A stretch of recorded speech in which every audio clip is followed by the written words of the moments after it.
There are plenty of upcharges in Disney World, but did you know that a lot of the time you can get a lot more for a lot less? Yeah, we've got your ways to save and still get the best of the best coming right up.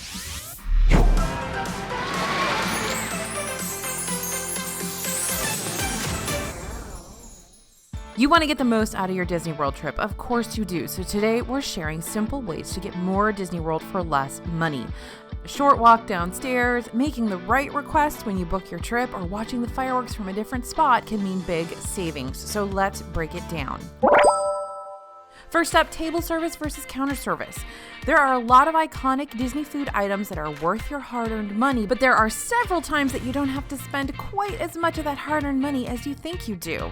First up, Tonga Toast. You can buy Disney's Polynesian Village Resort's most iconic breakfast item, deep-fried banana-stuffed French toast covered in cinnamon sugar, Tonga Toast, in 2 different places, and the only real difference that matters is the price tag. At Kona Cafe upstairs, one of the Polynesian Village Resort's table service restaurants, Tonga Toast costs $16 and includes a strawberry compote along with the compulsory syrup, plus your choice of bacon or sausage.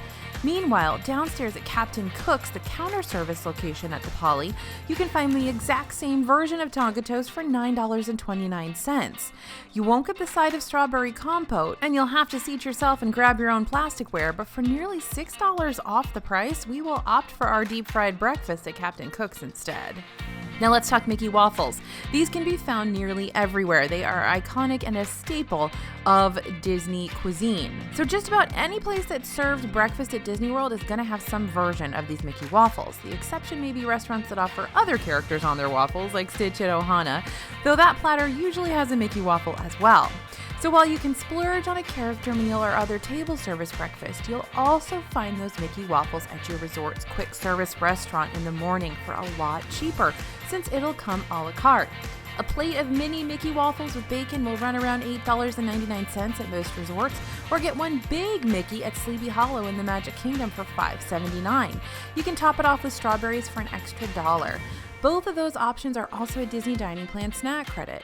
You'll also find 2 popular dishes from Boma, the buffet at Animal Kingdom Lodge's Jumbo House, at other locations around the resort if you prefer to get them a la carte. You'll find Babooti, a quiche-like egg custard with ground beef, at Sanaa at the Kidani Village section of the resort for breakfast, where they have that quick grab-and-go option. Or for dessert, you can hunt down those famous zebra domes at the Mara, the quick service location at Jamba House. These little white chocolate domes are filled with an Amarula liqueur mousse and are a fan favorite for sure, but if all you want is a zebra domes and you don't want a full meal at Boma, you can get them over at the Mara.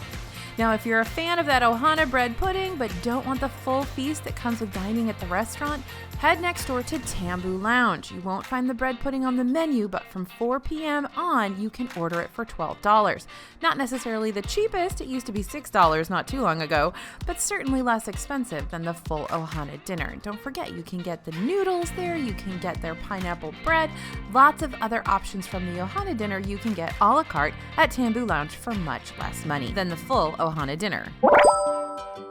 Now, our next tip to get more Disney World for less money is requesting the right room in your hotel. In many Disney World hotels, you are paying the same amount of money for a room that is all the way at the end of a really, really long hallway versus one right off the lobby or right next to an elevator. So if you've stayed at resorts like Kidani Village or the Boardwalk Inn, you know those hallways can be crazy long, especially after a long day of walking around the parks. So if you'd prefer a room close to the lobby, or maybe you want to be close to the pool or the food court, whatever is your priority. And hey, maybe you'd rather be at the end of a long hallway because you want to get more of your steps in. Then you want to request that room location when you take care of online check-in. So basically, whatever your priority is, you can make your experience much better for the same amount of money if you just request what you need. After all, you don't want to spend all that money for something you're not enjoying as much as you could. So 60 days in advance of your trip, you can take advantage of online check-in. You'll link a card for incidentals and take care of all the check-in stuff that would normally happen at the front desk so that you can skip that step when you arrive at Disney World. You'll get a text when your room is ready that lets you know your room number, and you can use your magic band to open the door. But most importantly here, during online check-in, you can also request specific room locations. The options will typically include things like highest floor, lowest floor, near lobby, near pool, or transportation, and for some resorts it may even include specific building or hallway requests. You'll want to do some research and look at hotel layouts to see which request is going to get you closest to the kind of room and the location of the room that you want. For instance, requesting the Zebra Trail in Animal Kingdom Lodge Jumbo House when you have a standard view room will increase your chances of getting a room with a partial view of the savannas. At Pop Century, adding a request for the 60s building means you may get assigned a room much closer to the main pool and lobby area. So if you get that text and your room is in the exact opposite place of where you want it to be, swing by the front desk and see if there are any other options available. Keep in mind that many resorts have preferred rooms or specialty view rooms like Savannah or Waterview that are available at a higher price point. So if you book a standard room, you won't be guaranteed those premium room locations if you make that room request. It is just a request after all. Now, the last thing to know to help ensure getting your room request, now it's always just a request, nothing's guaranteed, but you want to do everything you can to help ensure that you get that room request, is to call the resort about 5 days before you check in. Make sure that your room request is noted on your actual reservation and double check that the hotel has it noted. That's another extra step you can take to make sure that your room request is noted and the room assigner, who's the person who actually assigns rooms to people, will be able to see it. But again, if you do get assigned a room that is 150% not what you wanted, you can always go down to the front desk and ask for a reassignment, ask to be moved the following day, something like that, just to make sure that the rest of your vacation isn't spent in a room that is not what you want or need. Next way to get more Disney World for less money is visiting during a value season. Visiting Disney World during value seasons can bring you some pretty big savings on hotels and occasionally other discounts. So when can you expect those savings? Much of January and September are squarely in value season, with some dates in February and August offering the same special deals we've come to expect during these months. We've seen resort discounts of up to 35% during those months, and free dining is a popular promotion that we see offered in September and occasionally in January. That offer gets you a free Disney dining plan, though you'll pay full price for your resort room, and it can only be booked as a package with tickets.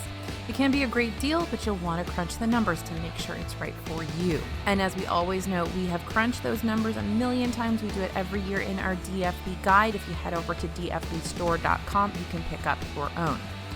Now, those deals can mean big savings for you, but keep in mind that they are super popular, especially that free dining offer. The less crowded value season can suddenly become a lot more crowded if a lot of people take advantage of that deal. So compare crowd calendars and discount dates and book for when they line up to get the lowest rates and the fewest crowds. Take into consideration both money and time when you're deciding when to go to Disney World. If you're waiting hours in line for everything, you're wasting your money. Once you've lined up low crowds and low costs, go ahead and book. With those discounts, you may be able to stay longer or add on an after-hours event or special dinner, meaning you get even more Disney. Next way to get more Disney World for less money is to celebrate Halloween in August. That's not really what we mean, but let me explain. August in Florida is hot and not very autumnal at all, but that doesn't stop Disney World from starting the Halloween parties in August. Mickey's Not So Scary Halloween Party, an after-hours party that requires a separate ticket from your regular park ticket, typically starts in mid-August when crowds are lighter and people are generally not ready to don a costume and start trick-or-treating. But if you're down for spooky season a bit early, you can save some big bucks. Tickets for seasonal parties are cheaper the earlier you go. You can save $20 or more going in mid-August rather than going in late October, and it's the same exact party. The same goes for Mickey's Very Merry Christmas Party. Those parties typically start up shortly after Halloween. In 2019, it started November 8th, and those earlier parties will be cheaper than the parties during the week of Christmas. And again, it's the exact same party whether you go to the first one or to the one on Christmas Day. These parties do also have special party-only entertainment and snacks. The big exception is the Christmas Party Parade. During the week of Christmas, the parade also happens during the day, meaning anyone in the Magic Kingdom can see it even if you don't have tickets to the party. You can check dates and times on the Disney World website as the holidays get closer, but it usually replaces the Festival of Fantasy Parade at 2 or 3 in the afternoon for the week between Christmas and New Year's. But hey, if you are willing to celebrate a special holiday 2 months in advance and go to the party then instead of closer to the actual date of the holiday, you can save some money and it's probably worth it. Okay, next we want to talk about getting the most value from your dessert party. Disney World's dessert parties can be a great addition to your trip, but they can be a big commitment in terms of time and money, so you want to make sure you're picking the best one and getting the best value.